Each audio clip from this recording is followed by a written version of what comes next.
झरेको पुलको यस्तो पुरै सिँगै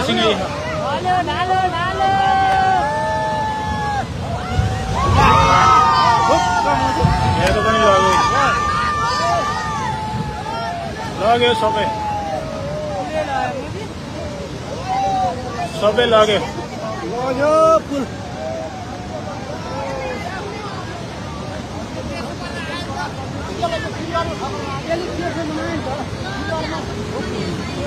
झरेको पुल आएर हानेर यहाँको पनि लग्यो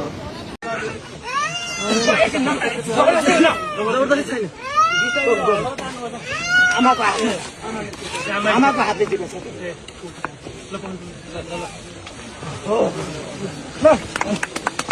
काली बजार मेरो बाबुलाई के भन नि ल हस्पिटल पुऱ्याउ हस्पिटल बाबु सकुशल छ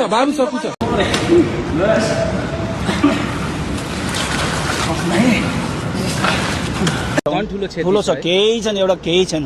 यहाँ त तैबिसी अलिकति भयो नि बजार देखिया छ प्रशासनले आधी घण्टा अगाडि चाहिँ खबर गरायो बाढी आउँदैछ 20 मिनट त्यो 20 मिनटमा धेरैजना भाग्यो होला हैन भाग्न चाहिँ हेर्नुहोस् जो लोभी पापी छ त्यसलाई लिएर गए जो म बाँच्छु भने त्यो बाँचे